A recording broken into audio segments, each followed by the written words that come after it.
L'amour est-il réel? Peut-on vraiment aimer quelqu'un ou est-ce simplement quelque chose en nous, dans notre corps et nos instincts animaux, qui nous pousse à ressentir une fausse impression d'amour? Quand en réalité il ne s'agit que d'une attirance sexuelle ou d'une sorte d'émotion sur laquelle on n'a aucun contrôle et qui, tu sais, est simplement présente dans notre biologie. L'un de vous m'a suggéré cela et j'ai trouvé que c'était un excellent sujet. On va donc en parler un peu. Maintenant, nous allons parler de deux types d'amour différents. L'amour dans un contexte romantique et l'amour dans un contexte général. Par exemple, pour vos amis, les membres de votre famille et ce genre de choses. Je crois que la question me visait surtout sur l'amour romantique, mais je vais répondre aux deux sens. Parce que je pense qu'il doit y avoir une certaine reconnaissance de la séparation, mais aussi des similarités entre les deux. Dans le sens romantique, je pense que toutes les relations débutent par une attirance physique. Si tu t'approches moi pas de quelqu'un, tu n'as aucune idée si tu vas le trouver attirant ou tomber amoureux de lui. À un moment, sauf leur apparence physique. Et beaucoup de gens vont essayer de contester ça et dire «Oh, tu peux aimer quelqu'un intérieurement et extérieurement, peu importe à quoi il ressemble». Et je suis d'accord avec ça.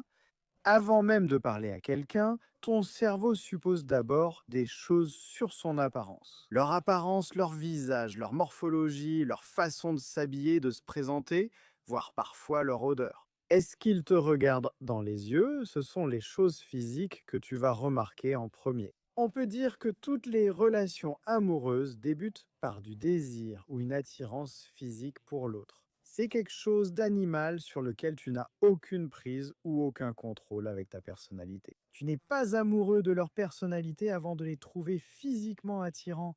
C'est d'abord ça qui compte. Quand tu commences à fréquenter quelqu'un, à lui parler plus, à le voir souvent et à t'impliquer sentimentalement, tu peux vraiment apprendre à aimer sincèrement. Je crois dans l'amour romantique. Je sors avec ma copine depuis 3 ans maintenant et je dirais que je l'aime vraiment, au-delà d'une simple tendance animale.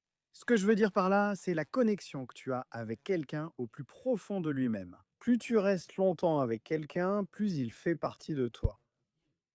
Tout ce avec quoi tu t'identifies, une partie de cela devient l'autre personne. Évidemment, tu ne veux pas que ton partenaire contrôle ta personnalité ou ta vie, mais inconsciemment, sentimentellement, si tu sors avec quelqu'un ou si tu es marié à quelqu'un et que tu es avec cette personne depuis des années, de plus en plus de toi, jusqu'à un certain point, deviendra une partie d'eux, et vice-versa. Tu vas implanter ou intégrer une partie de toi en eux et tu ne cherches même pas à le faire, c'est simplement ce qui se passe. Vous passez une très grande partie de votre journée ensemble. Vous vous parlez au quotidien. Et tu commences à apprécier leur centre d'intérêt et ils commencent à apprécier les tiens et vice-versa. Tu prends certaines de leurs habitudes, ils prennent certaines des tiennes. Tu apprends à les apprécier pour ce qu'ils sont vraiment. C'est ce que je dirais. L'amour, c'est aussi parce que tu dois reconnaître que les gens changent, n'est-ce pas?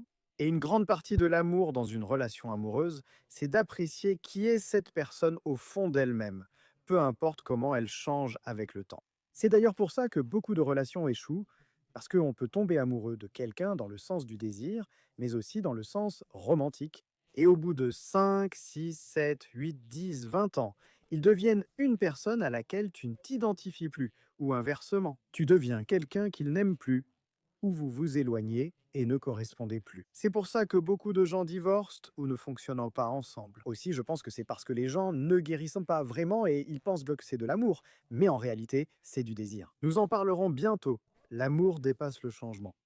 C'est une connexion que vous avez avec une personne où, peu importe qui elle est, vous la trouvez toujours attirante. Et ce qui est fascinant à ce sujet, c'est qu'une fois que cela commence, si ça fonctionne, ça ne s'arrêtera jamais. Alors que lorsque vous finissez par rencontrer quelqu'un, disons que vous connaissez cette personne depuis 5, 6, 7 ans. Pendant les 3 premières années où vous les connaissiez, il se peut que vous ne les ayez pas trouvés attirants sur le plan romantique ou physique du tout.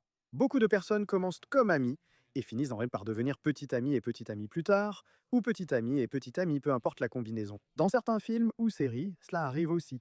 Et ce n'est pas simplement un cliché de film qu'ils mettent et intègrent dans un film sans raison. Comme dans la série Friends, si vous avez vu la série Friends, beaucoup de personnages commencent comme amis et finissent par se marier ou sortir ensemble. Et vous savez, parfois ça ne marche pas, et parfois ça marche. Mais il se peut que vous ne trouviez pas quelqu'un attirant au début et que vous finissiez par l'apprécier plus tard. Et puis, une fois que ça arrive, qu'ils font partie de vous et que vous découvrez leur essence, ça reste. Et c'est vraiment difficile à expliquer. et j'ai l'impression de l'exprimer de façon très maladroite et nulle. Mais si tu es déjà tombé amoureux de quelqu'un, tu comprendras. Dans le sens où, quand je regarde ma copine Brooke et qu'on passe du temps ensemble ou qu'on discute au quotidien, nous ne sommes plus les mêmes personnes qu'au début de notre relation. Mais je la trouve toujours au fond d'elle-même fascinante. Je l'aime et je continuerai de l'aimer, du moins en pensée, du moins pour l'instant. Je l'aimerai toujours, peu importe comment elle changera à l'avenir. Maintenant, certaines personnes peuvent changer et devenir des êtres humains horribles, et ça, c'est autre chose. Mais dans le cadre général d'une relation, les petits changements au fil du temps ne te dérangeront pas. Parce que toi et cette personne allez changer ensemble. Parce que tu es en partie eux et ils sont en partie toi. Vous, dans votre ensemble, en tant que groupe, traverserez la vie ensemble en parallèle. Plutôt que de vous heurter les uns aux autres, vous allez en quelque sorte glisser ensemble à travers la vie. Ça a l'air stupide et cliché. Et je sais que toute la vidéo va être comme ça parce que je parle d'amour, putain. Mais bon, que ce soit dans une amitié ou dans un contexte romantique, juste l'amour en général. Qu'il s'agisse d'un proche, ami ou partenaire, ce lien fait de cette personne une part de vous. C'est pourquoi vous êtes bouleversé lors d'une rupture avec votre copine ou copain. C'est pour ça que vous vous sentez bouleversé quand quelqu'un de votre famille meurt. C'est pour ça que vous vous sentez bouleversé quand vous n'êtes plus, n'a plus ami avec quelqu'un. Même si vous vous éloignez et finissez par vous détester avec le temps, cette personne qu'ils étaient vous manque toujours. Vous aimiez cette personne pour ce qu'elle était, peut-être pas pour ce qu'elle est devenue, mais vous gardez tout de même une sorte d'attachement dans votre propre conscience et personnalité envers eux, que ce soit dans le passé, le présent ou le futur. Quand quelqu'un que vous aimez, qu'il s'agisse d'un ami, d'un partenaire ou d'un membre de la famille, meurt ou s'éloigne de vous, vous ressentez ce sentiment de deuil. Même s'ils ne sont pas morts, simplement parce qu'ils sont absents. Une partie d'eux a disparu dans votre cerveau, dans votre esprit, dans votre être, et vous avez besoin de temps pour guérir. Cette partie de vous est finie, elle a disparu.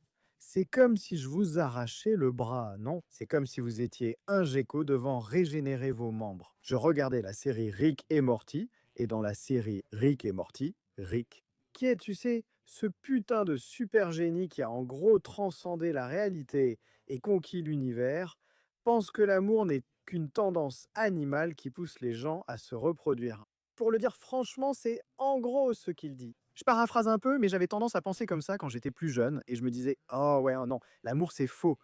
Mais quand tu perds vraiment quelqu'un, dans le sens du deuil, que ce soit quelqu'un qui te quitte dans une relation ou à cause de la mort. Si tu as quelqu'un dans ta famille qui meurt, ou même un être cher qui décède, que ce soit de façon romantique, amicale ou familiale. Quand tu as ce sentiment déchirant qu'il manque quelque chose et qu'il n'y a rien que tu puisses faire, c'est dur, non? Et c'est aussi égoïste parce qu'une grande partie du deuil, c'est le manque. Cette partie d'eux qui t'a apporté du bonheur dans la vie, non? Leur présence te manque parce que leur présence te rendait heureux. Et c'est égoïste de penser comme ça. Mais c'est aussi beau de savoir que cette personne t'a marqué de cette façon. Et tu es aussi triste qu'ils soient en partie parce qu'une partie d'eux vivait en toi, une partie d'eux était toi. Même après leur départ et ton deuil, certains diraient que tu restes égoïste d'une certaine façon dans le sens de Rick et Morty. C'est quand même beau de savoir que toi et eux aviez ce lien profondément enraciné au point qu'ils ont apporté un changement vraiment éternel dans ta conscience. Je précise aussi qu'il y a une différence entre amour et obsession.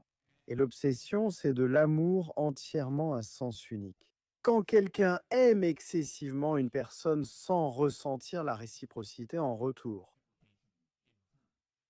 Et cela peut être mauvais pour des raisons évidentes, mais aussi parce que tu dois l'éviter. Cette personne prend trop de place en toi.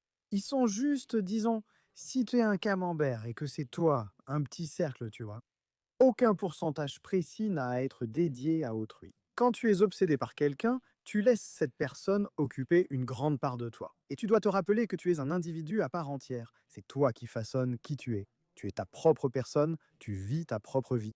Et même si tu veux que tes amis, ta famille et ceux pour qui tu as un intérêt romantique t'influencent d'une certaine manière, au point qu'ils fassent partie de toi, tu veux surtout que la majorité de ce diagramme reste toi-même.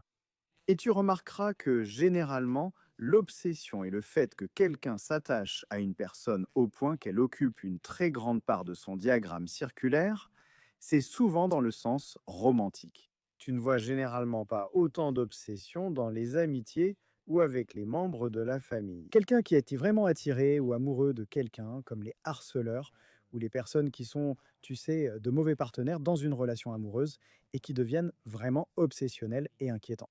Tu as déjà vu ça, même si ce n'est pas arrivé à toi, un ami ou un proche. Ça arrive. Et je ne veux avoir aucune sorte, tu vois, de sympathie pour cette personne. Mais tu peux reconnaître qu'ils dépassent cette limite, au point que la relation devient tellement disproportionnée qu'ils font littéralement de cette personne une partie d'eux-mêmes. Et maintenant, à cause de ça, ils ne peuvent physiquement pas perdre cette personne, sinon ils auront l'impression de mourir. Et donc ils deviennent inquiétants, harceleurs, obsédés. Et c'est aussi quelque chose qu'on retrouve dans les relations parasociales en ligne, où les gens deviennent obsédés par les membres de BTS ou simplement par des influenceurs sur les réseaux sociaux, des youtubeurs, des putains de stars d'Hollywood, n'importe qui. L'amour est plus fort quand chacun s'appuie également sur l'autre. Mais toutes vos relations ne seront pas toujours équilibrées en amour, n'est-ce pas? Vous allez probablement vous appuyer beaucoup plus sur vos parents qu'ils ne vont pas s'appuyer sur vous en termes d'amour, n'est-ce pas? Vous allez avoir ce niveau de besoin envers eux bien plus qu'ils n'en auront envers vous. Mais cela changera. En vieillissant, vous commencez à prendre soin de vos parents et c'est ce genre de responsabilité que vous devez avoir. Tant que vos parents, vous savez, sont encore en vie et que vous allez bien et que vous êtes capable de prendre soin d'eux, c'est généralement une responsabilité qui vous est transférée. Vos parents vous aident à grandir et à rester en vie. Ensuite, l'aide, durant leurs dernières années, vous essayez de les aider plus. Dans une relation, cependant, dans un sens romantique, vous voulez généralement vous appuyer l'un sur l'autre de manière égale. Et cela ne veut pas dire que vous devez vous appuyer l'un sur l'autre de manière égale en ce qui concerne les responsabilités ou les tâches. Mais en général, n'est-ce pas? Je compte beaucoup sur ma petite amie émotionnellement. Je vais beaucoup plus vers ma petite amie qu'elle ne vient vers moi. Parce que je suis un homme, non? Je partage moins mes émotions avec mes amis qu'avec ma petite amie. Je me confie plus à elle dans ce sens qu'elle ne le fait avec moi et elle se confie aussi émotionnellement. Mais elle a aussi d'autres moyens d'exprimer ses émotions. Maintenant, inversement. Elle peut venir vers moi pour d'autres choses spécifiques, ce qui fait qu'au final, ça s'équilibre et on est à 50-50 dans cette relation. C'est bien ce qu'il te faut, hein, non? Petite parenthèse, conseil au couple, les disputes surviennent. Tu peux toujours aimer quelqu'un et ne pas être d'accord avec lui. Il suffit juste d'avoir du respect pour cette personne et reconnaître qu'il doit y avoir avant tout du compromis et aussi de la légitimité dans leurs émotions. Un gros problème que j'avais et que j'ai encore parfois avec Brooke et en général, c'est quand quelqu'un a un problème et qu'il est en couple. C'est souvent un gars. C'est un stéréotype, mais je parle de mon expérience et de ce que j'ai vu chez mes amis. J'ai remarqué chez moi et chez beaucoup d'hommes en couple que les gars veulent résoudre les problèmes, pas écouter les émotions. Les femmes veulent être écoutées. Cela semble simple, mais c'est parfois difficile. Écoute ta putain de copine quand elle en a besoin. Quand elles sont énervées contre toi, parfois elles veulent juste te balancer pourquoi elles sont énervées et pourquoi tu les fais chier. Ce n'est pas quelque chose que tu dois régler. Parfois, il n'y a pas de solution. Elles veulent juste pouvoir se plaindre auprès de toi et c'est tout. Ça m'a contrarié, que ce soit à cause de toi ou d'autres choses. Tu dois les réconforter ainsi. Les gars sont naturellement poussés à résoudre les problèmes. Alors tu te demandes pourquoi tu ne le fais pas. Tu ignores de leurs sentiments en fermant la porte à leurs émotions, en disant juste fais-le. Elles ne veulent pas ça. Elles veulent que tu sois là pour elles et pour ce qu'elles ressentent. Et parfois, les gars, ils veulent ça aussi, et ce n'est pas dans toutes les relations. C'est juste ce que j'ai personnellement constaté. Mais c'est quelque chose sur lequel j'ai dû travailler dans mes propres relations, où je suis toujours en mode laisse-moi régler ça tout de suite. Comment résoudre ce problème? Parfois, aucune solution n'existe. Il devrait simplement y avoir du réconfort et de l'attention pour cette personne. Et c'est quelque chose que tu apprendras. Et je pense que beaucoup de garçons échouent à des sacs quand ils sont jeunes. J'ai échoué à ça quand j'étais au lycée, j'ai échoué à ça. Même souvent quand j'ai commencé à sortir avec Brooke, hein, et parfois encore. Maintenant, tu dois constamment te rappeler d'être là pour elle sur le plan émotionnel.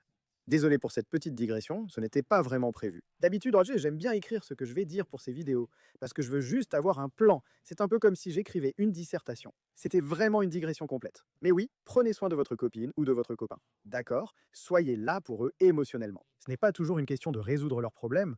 Parfois, il s'agit simplement de les entendre et de les écouter. L'amour, c'est aussi quelque chose d'actif, je dirais. Il y a comme un flux d'efforts, vous voyez, qui y sont investis. Je ne veux pas dire qu'il faut essayer d'aimer quelqu'un. On aime activement quelqu'un. C'est parce qu'on l'aime qu'on fait des efforts.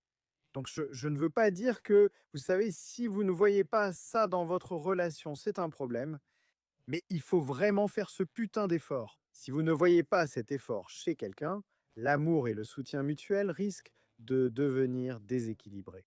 Et ça, c'est généralement quelque chose qui nécessite une conversation. C'est pourquoi de nombreuses relations échouent, hein. Je pense qu'une personne sur trois aux États-Unis divorce après s'être mariée. Ce n'est pas rare. Je viens d'une famille divorcée, comme probablement la moitié de ceux qui regardent cela. Ce n'est plus spécial. Il y a 50 ans, ça l'était. À l'époque, un divorce choquait beaucoup. Oh, c'est mauvais. Aujourd'hui, ça n'a plus d'importance. Mentionner le divorce de tes parents dans une candidature universitaire, ça ne les intéresse plus. Ça ne fait pas de toi quelqu'un de spécial. J'ai des parents divorcés et toi aussi. Tout le monde a des putains de parents divorcés parce que ces relations finissent toujours par exploser. Ils ne travaillent pas ensemble comme il faut, ils s'éloignent, ne comptent pas efficacement l'un sur l'autre et ne s'écoutent pas. Il y a 1 million de raisons pour lesquelles les relations peuvent échouer. Et la meilleure façon de prévenir ça, c'est d'aimer vraiment quelqu'un et de faire ce putain d'effort. Si tu essaies et que vous continuez tous les deux à essayer la plupart du temps, je dirais que dans 99% des cas, ça ne se terminera pas. Il peut y avoir, tu sais, des hauts et des bas, mais à la fin de la journée, vous gardez toujours cet amour l'un pour l'autre. Petite digression, on peut aussi compter sur un animal comme son chien. J'aime ma chienne Daisy et je crois qu'elle m'aime aussi. Mais il y a aussi un déséquilibre dans le fait de s'appuyer sur eux et qu'ils s'appuient sur toi. Parce que tu peux aller voir ton chien pour du soutien émotionnel ou pour jouer, ton chien dépend entièrement de toi. Toute leur putain de vie, c'est toi. Ton chien t'aimera et aura besoin de toi pour survivre, dans un sens animal, bien plus que tu n'auras jamais besoin de lui. C'est pourquoi je dis toujours, profite aussi de ton temps avec tes animaux. Ce n'est pas que je pense que tu ne les aimes pas assez, mais aussi parce qu'ils sont obsédés par toi. Ton chien, à moins que ce soit vraiment un sale con, est probablement obsédé par toi. Ma chienne pleure à chaque fois que je la vois après 1 heure d'absence. Elle pète complètement un câble. Ils ne perçoivent pas le temps et pensent que péant que tu es parti. C'est basé sur l'odorat, c'est généralement un petit, tu sais, fait amusant à côté. Les chiens ont une mauvaise perception du temps. Ils estiment souvent depuis combien de temps tu es parti selon l'intensité de ton odeur. Plus ton odeur persiste, moins ils pensent que tu es parti depuis longtemps. Si tu t'absentes 1 heure, des expériences montrent une différence scientifique dans le cerveau du chien selon combien tu lui manques. Donc, même absent 1 heure, ils ne perçoivent pas vraiment la différence car ta présence est encore ressentie partout. Si tu es parti un jour ou une semaine, bon, ça fait vraiment longtemps. Mais même si tu es parti pendant 6 mois ou un an, dans leur cerveau, ça pourrait honnêtement être exactement la même putain de durée. Ils ont un rythme circadien et savent combien de temps tu es parti en se basant sur des repères comme la durée ou le besoin d'uriner. Combien ai-je mangé ou bu? Était-ce la nuit ou le jour? Ils peuvent aussi identifier cela. Je ne sais pas pourquoi je m'énerve pour ça. Bref, en résumé, l'amour existe vraiment.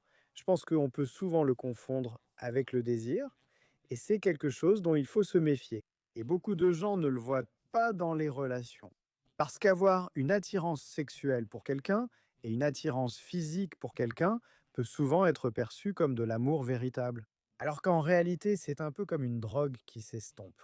Je ne dis pas que tu ne ressentiras jamais de désir pour ton partenaire, mais plutôt que tu ne peux pas baser une relation uniquement sur le désir. Tu as besoin de cet amour. Parce que quand ces choses arrivent et que vous avez des disputes ou des problèmes à résoudre, il faut être là pour l'autre. Il faut être présent pour eux. Tu vas sacrifier du temps que tu ne récupéreras jamais. Et tu veux passer ce temps de la bonne manière. Et quelqu'un pour qui tu as juste du désir, tu n'auras pas vraiment envie de passer autant de temps avec cette personne comparé à quelqu'un que tu aimes.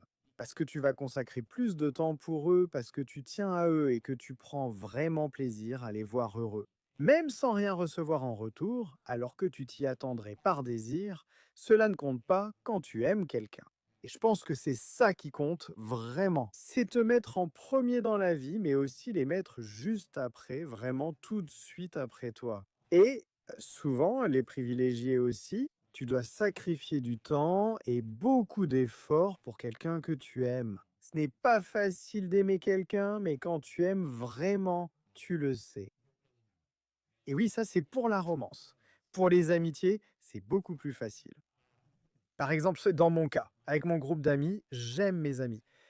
Quand t'es bourré, les mecs disent souvent «Je t'aime, frère». Et c'est comme si c'était la première fois que tu leur disais ça, parce que tu ne dis pas vraiment ça à tes potes. Sauf si c'est, enfin, pour les mecs en tout cas, dans un contexte vraiment triste, ou si t'es bourré ou un truc comme ça. Et c'est simple d'aimer tes amis, mais c'est différent. Vous êtes égaux. Dans une relation amoureuse, chacun compte sur l'autre à part égale. Pour une amitié amoureuse, c'est comme 10%, 10%, 20%, 20%.